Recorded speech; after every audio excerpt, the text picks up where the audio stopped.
Ngayon lahat ay nagbago, ito naging milyonayo.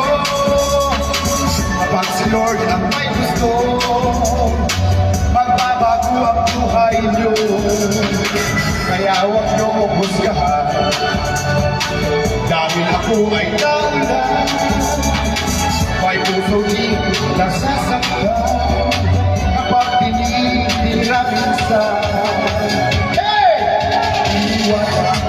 Pag-ibawin ang mga bashers na kiligin sa akin.